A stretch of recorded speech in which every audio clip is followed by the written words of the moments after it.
Olha, e o Supremo Tribunal Federal concedeu habeas corpus parcial e autorizou o sargento do Exército, Luiz Marcos dos Reis, a permanecer em silêncio durante o depoimento dele à CPMI, marcado para amanhã. A decisão da ministra Carmen Lúcia determina que o sargento deverá comparecer, mas poderá ficar em silêncio. O ex-ajudante de ordens do ex-presidente Jair Bolsonaro movimentou mais de 3 milhões de reais entre fevereiro do ano passado e maio deste ano, segundo um relatório do COAF.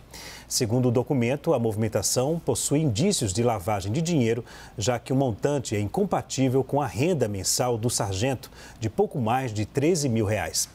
De acordo com as investigações, Reis recebeu dezenas de depósitos e repassou parte dos recursos para o tenente-coronel Mauro Cid, que era chefe dele na ajudância de ordens de Bolsonaro.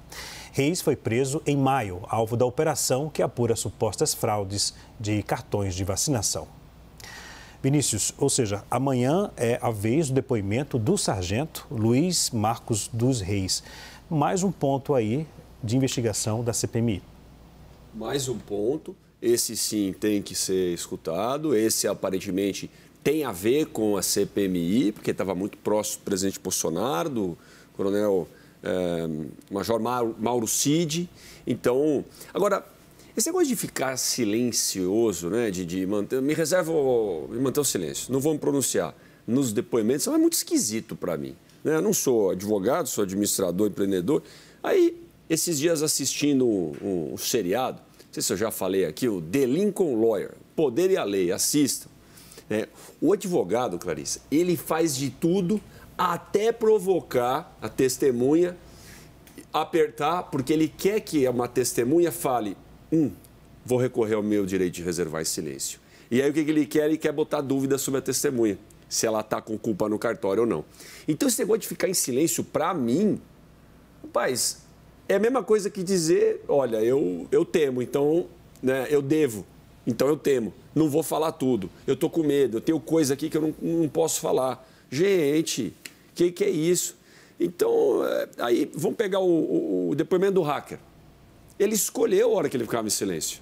Então, a hora que era governo perguntando, né, ou pró-PT, por exemplo, falou tudo, atacou o Moro, contou um monte de história, né?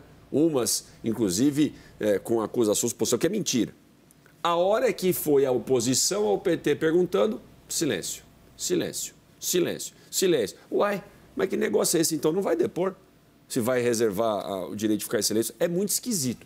Quem recorre a esse direito, na minha opinião, é porque teme, é porque precisa de estratégia para falar alguma coisa. Vocês concordam? Né? Deixa a sua opinião. Quando eu fui para a política, Clarissa, e aliás, Clarissa, a gente está na arena aqui, já cruzamos enquanto deputado federal, né? E a Clarissa entrevistando e tal. Tem história para a gente contar aqui em outra hora e de vez em quando falando na arena. Mas quando eu fui para a política, sabe o que me falava? Falei, eu vou falar com a imprensa, né? Assim como a gente conversou, assim que eu estou aqui. Poit, seja transparente, seja quem você é, porque aí você vai dormir com a cabeça tranquilo, você não vai ter medo de dizer nada, né? Essa turma aí tem que fazer estratégia para fazer um depoimento, tem que fazer media training para falar, eu tô aqui, gente. Às vezes eu tô falando isso aqui de improviso, lendo aqui e tal, porque eu sou desse jeito.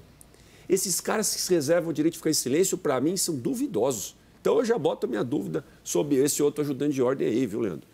Sei que isso está na justiça, advogado, Poit, mas é importante para a estratégia da defesa. Mas, rapaz, eu prefiro quando pergunta, o cara vai lá e fala na lata, sem medo. Deixa-me fazer uma observação aqui, porque sempre acontece isso depois que a gente dá uma informação.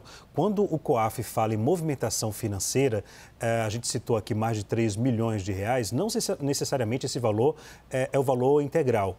Como assim? Geralmente é o valor que entra numa conta e o valor que sai numa conta. Por isso que é uma movimentação financeira. Pode ser a metade. Então, para poder evitar aqui questionamento depois da defesa, a gente ressalta que geralmente movimentação, quando é citada pelo COAF, é um valor total do recurso que saiu de uma conta e que entrou numa conta. Larissa, deixe-me perguntar em relação a esse caso. Em relação ao silêncio, o Supremo Tribunal Federal, ele entende que ao conceder o silêncio para um depoente, no caso na CPMI, é quando se trata de algum assunto sobre o qual ele é investigado. né? Então é para tratar de um assunto que ele não pode ali se comprometer. Então ali ele poderia ficar em silêncio, não é isso? Eu acho que tem um parênteses que a gente tem que colocar em relação a essa questão que o Poit estava levantando, que esse mecanismo de utilizar a possibilidade de permanecer em silêncio também tem sido utilizada com um objetivo contrário, exatamente o oposto. O que acontece? Os advogados vão lá, requerem ao Supremo Tribunal Federal o direito de permanecer em silêncio, mas chegam lá e respondem a todas as perguntas. Com o objetivo de quê? Dizer, olha, ele poderia ter ficado em silêncio se ele devesse alguma coisa, mas ele optou por responder a tudo porque ele não deve nada. Olha, vejam só como ele respondeu a tudo. Isso acaba sendo muito fruto de estratégias jurídicas. Eu não julgo estratégia jurídica porque eu acho que cada réu tem o direito de utilizar todos os recursos que ele julgar adequados para tentar conseguir se isentar. É parte do nosso sistema, é justo, é legal. Então, até aí tudo bem se eles querem fazer um jogo jurídico em cima de permanecer em silêncio ou não, mas me parece que este é um depoimento muito importante. Por quê? Porque a gente está falando de um outro ajudante de ordens de Jair Bolsonaro. E o que a gente tem observado é uma tentativa de tratar, dentro do bolsonarismo, de tratar Mauro Cid como uma espécie de lobo solitário, uma pessoa que saiu fazendo essas coisas da cabeça dele. E, na verdade, se a gente tem outro ajudante de ordens envolvido nessas atividades que estão sendo levantadas e investigadas pela Polícia Federal, fica no ar a ideia de que pode sim ter havido uma ação orquestrada com mando vindo de cima, ou seja, uma ordem superior que, na ponta, chegaria em Jair Bolsonaro. Então, eu acho que o depoimento de qualquer outra figura que faça parte desse círculo próximo de assessores de Jair Bolsonaro, que demonstre ter participado de alguma atividade irregular, como a gente vê acontecer com o Mauro Cid, pode sim ser muito relevante para a investigação, na minha opinião.